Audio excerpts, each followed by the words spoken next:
ಈ ವರ್ಷ ನನ್ನ ಮತ್ತು ಆಂಜನಪ್ಪನವರ ಹುಟ್ಟುಹಬ್ಬವನ್ನು ಸಾಂಕೇತಿಕವಾಗಿ ಇಟ್ಟುಕೊಂಡು ಹಲವಾರು ಸಮಾಜಮುಖಿಯಾದಂಥ ಕಾರ್ಯಗಳನ್ನು ನನ್ನೆಲ್ಲ ಯಶವಂತಪುರ ವಿಧಾನಸಭಾ ಕ್ಷೇತ್ರದ ಕಾರ್ಯಕರ್ತರು, ಮುಖಂಡರು, ಬಂಧುಗಳು ಆಚರಣೆಯನ್ನು ಮಾಡಿಕೊಳ್ತಾ ಬರ್ತಾ ಇದ್ದಾರೆ ಹಲವಾರು ವರ್ಷಗಳಿಂದ. ಅದೇ ರೀತಿ ಈ ವರ್ಷವೂ ಕೂಡ ಕಣ್ಣಿನ ತಪಾಸಣೆಯನ್ನು ಮಾಡುವಂಥದ್ದು, ಹಾಗೆ ಹೃದಯ ಸಂಬಂಧಿ ಕಾಯಿಲೆಗಳಿಗೆ ಪರೀಕ್ಷೆಯನ್ನು ಮಾಡಿ ಅದಕ್ಕೆ ಸಾಧ್ಯವಾದಷ್ಟು ಒಂದು ಟ್ರೀಟ್ಮೆಂಟನ್ನು ಕೊಡಿಸುವಂಥ ಕಾರ್ಯವನ್ನು ಕೆಂಪೇಗೌಡ ಆಸ್ಪತ್ರೆ ವತಿಯಿಂದ ಮಾಡಿಸ್ತಾ ಇದ್ದೀವಿ.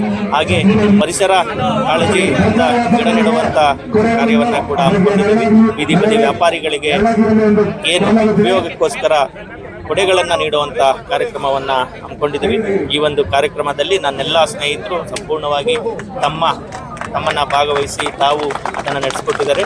ಕ್ಷೇತ್ರದ ವಿವಿಧ ಭಾಗಗಳಿಂದ ಹಾಗೆ ನನ್ನೆಲ್ಲ ಬಂಧುಗಳು ಸಂಘದ ವತಿಯಿಂದ ಎಲ್ಲರೂ ಕೂಡ ಬಂದು ನನ್ನನ್ನು ಮತ್ತು ಆಂಜನಪ್ಪನವರನ್ನು ಆಶೀರ್ವದಿಸಿದ್ದಾರೆ. ಅವರೆಲ್ಲರಿಗೂ ನಾನು ಧನ್ಯವಾದಗಳು.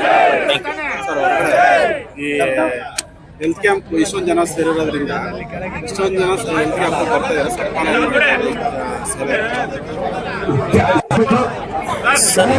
ಸರ್ಕಾರ ತನ್ನದೇ ಆದಂಥ ಕೆಲಸಗಳನ್ನು ಸರ್ಕಾರ ಮಾಡ್ತಾ ಇದೆ. ಸಮಾಜದಲ್ಲಿ ಇನ್ನೂ ಅವಶ್ಯಕತೆ ಇರ್ತಕ್ಕಂಥ ಜನಗಳು ಇದ್ದಾರೆ ಅನ್ನೋದು ಇದರಿಂದ ಗೋಚರಿಸ್ತಾ ಇದೆ. ಇಲ್ಲಿ ಕಣ್ಣಿನ ತಪಾಸಣೆ ಮತ್ತು ಉಚಿತವಾಗಿ ಆಪರೇಷನ್ನ ಅವಶ್ಯಕತೆ ಇರುವಂಥವ್ರಿಗೆ ಶಸ್ತ್ರಚಿಕಿತ್ಸೆಯನ್ನು ಮಾಡುವಂಥದ್ದು, ಹಾಗೆ ಉಚಿತವಾಗಿ ಅವಶ್ಯಕತೆ ಇರುವಂಥವ್ರಿಗೆ ಕನ್ನಡಕಗಳನ್ನು ನೀಡುವಂಥ ಕೆಲಸವನ್ನು ಮಾಡ್ತಾ ಇದೆ. ಇದು ನಮ್ಮ ಒಂದು ಮನಸ್ಥಿತಿಗೆ ನಮ್ಮ ಎಲ್ಲ ಸ್ನೇಹಿತರ ಒಂದು ಸಮಾಜ ಸೇವೆಯನ್ನು ಮಾಡುವಂಥ ಸರ್ಕಾರ ತನ್ನದೇ ಆದಂಥ ಕೆಲಸವನ್ನು ಮಾಡ್ತಾ ಇದೆ. ಅದು ಆ ರೀತಿ ಮಾತಾಡ್ಕೊಳ್ಳೋದು ಸರ್ ಗೌಡ್ರು ಏನಾಗಬೇಕು ಅಂತ ಬಯಸ್ತಾರ ಸರ್ ಮುಂಬರುವ ದಿನಗಳಲ್ಲಿ? ಎಲ್ರಿಗೂ ನಮಸ್ಕಾರ.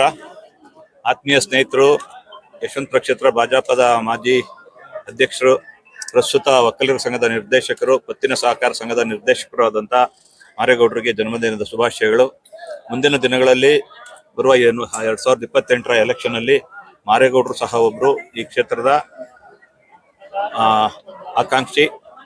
ಅವ್ರಿಗೆ ಅವಕಾಶ ಸಿಕ್ಕರೆ ಅವ್ರಿಗೆ ಅಂತಲ್ಲ, ಅವರೊಬ್ರು ಆಕಾಂಕ್ಷಿ ಇದ್ದಾರೆ. ಜೊತೆಗೆ ಹಲವಾರು JDS ಇಂದನೂ ಆಕಾಂಕ್ಷಿಗಳಿದ್ದಾರೆ. NDA ಸರ್ಕಾರ ಮಾಡಬೇಕು ಅಂತ ಇರೋದ್ರಿಂದ ನಾವು ನಮ್ಮ ಹೈಕಮಾಂಡ್ನ ತೀರ್ಮಾನಕ್ಕೆ ಬದ್ಧರಾಗಿರ್ಬೇಕಾಗ್ತದೆ. ನಾವೆಲ್ಲರೂ ಮಾರೇಗೌಡರು MLA ಆಗಲಿ ಅಂತಾನು ಆಶಿಸ್ತೀವಿ.